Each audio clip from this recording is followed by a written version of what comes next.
Passado o pior momento, a economia brasileira dá sinais reais de que está se recuperando. Bom, inicialmente, cumpre parabenizar a linha editorial do nosso debate, né?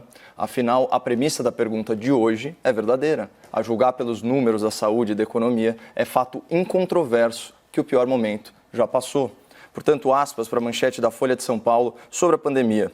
Brasil tem queda de 12% nas mortes por Covid-19 em agosto. E essa tendência de desaceleração, no registro de óbitos pelo novo coronavírus, ela também se reflete nas médias móveis dos períodos quinzenal e semanal. Então, segundo o modelo estatístico desenvolvido por pesquisadores da USP, hoje só 2 estados da federação estão em estágio acelerado de novos casos. Por outro lado, nós temos 12 estados em estágio reduzido, inclusive São Paulo, Rio de Janeiro e Ceará, que são as unidades da federação que registraram o maior número de óbitos por Covid-19.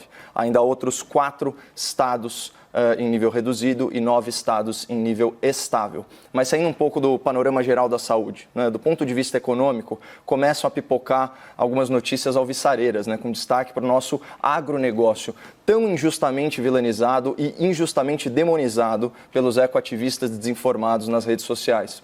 O segmento agropecuário é o único setor que registrou crescimento em 2020, ajudando a nossa balança comercial com exportações e prevenindo uma queda mais acentuada do PIB nacional. A alta acumulada do primeiro semestre é de 1,6%. Então, nas lavouras, tem recorde de produção da soja, são 125 milhões de toneladas só nessa última safra. A cafeicultura também contabilizou um crescimento de 18% na produção, o arroz 7%, a cana-de-açúcar 5%. E esses bons resultados se traduzem em geração de riqueza, O agro acrescentou 125 bilhões de reais ao PIB só nesse segundo trimestre. E o próximo período é igualmente auspicioso, porque haverá colheitas importantes, como laranja, algodão, o milho safrinha e os já citados café e cana. Então fica registrado aqui o nosso apreço pela excelência do agronegócio nacional, força motriz do nosso riquíssimo interior. Importante repercutir também alguns outros números positivos da economia que acabam perdendo protagonismo num noticiário tão enviesado pelo pessimismo e pela negatividade, Vamos falar de emprego. O setor privado contratou mais de 1 milhão de trabalhadores em julho, registrando saldo positivo de 131 mil novos empregos com carteira assinada, que, aliás, é o recorde para o mês de julho desde 2012. Então, aqui são 53 mil empregos gerados pela indústria, 41 mil empregos com carteira assinada gerados pela construção civil, 28 mil empregos gerados pelo comércio, 23 mil empregos gerados pelo agro. O resultado ele só não foi melhor porque o setor de serviços, que é muito afetado pela paralisação econômica, perdeu aí uns 15 mil postos de trabalho. Ainda assim, a realidade é que o país está contratando mais de 4.200 trabalhadores por dia, e isso sob o rigoroso regime da CLT e de uma legislação fiscal que tributa excessivamente o emprego, desestimulando as novas contratações. E falando em imposto, vamos tratar de outro pilar econômico fundamental, que é a arrecadação tributária. Em 2019, o governo reduziu os seus gastos em quase 0,5%, e houve retração do investimento público superior a 5%. Assim, o crescimento do produto interno bruto do ano passado, de 2020, ele foi puxado pelo setor privado, com registro de 644 mil novos postos de trabalho formais, aumento de 1,8% no consumo das famílias brasileiras e crescimento de 2,2% nos investimentos produtivos. Então, trazendo para 2020, com o setor privado fortalecido, ao contrário do que foi colocado aqui no debate. O primeiro bimestre desse ano registrou recorde de arrecadação.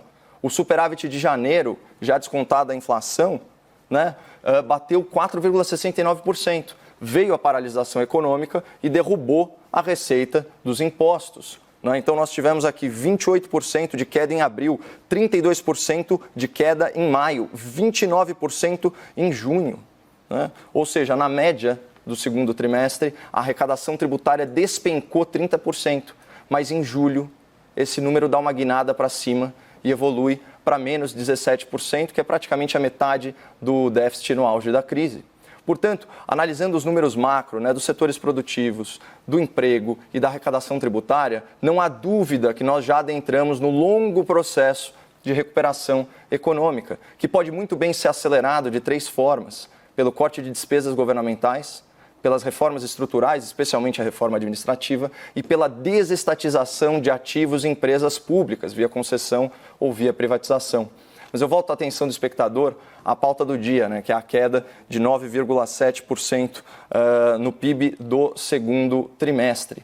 2 pontos fundamentais para que você não seja vítima aí de narrativas enviesadas sobre esse dado, que é grave, sim, e é alarmante. Primeiro, essa retração do PIB brasileiro está exatamente na média dos países da OCDE, que é a Organização para a Cooperação e Desenvolvimento Econômico, né, formada aí por mais de 30 países com alto IDH, o Índice de Desenvolvimento Humano. Na verdade, a queda no PIB do Brasil é proporcionalmente menor, né, do que em países como Alemanha, Áustria, Canadá, Bélgica, Itália, Chile, França, Portugal, Hungria, México, Espanha e Reino Unido. Os britânicos, por exemplo, experimentaram aí mais de 20% de retração econômica nesse mesmo período. Segundo ponto, uma queda acentuada no PIB, né, do segundo trimestre já era antecipada, tanto pelo governo quanto pelo mercado, que, aliás, projetou cenários bem mais negativos que o atual. Portanto, pegando carona aí na metáfora do ministro Paulo Guedes, essa linha editorial de certos setores da imprensa que enfatiza a repetição nauseante dos números negativos decorrentes da paralisação econômica é o mesmo que reportar um raio relatando apenas o seu trovão, né? O som atrasado de um desastre que já aconteceu e para o qual nós fomos alertados por vozes solitárias.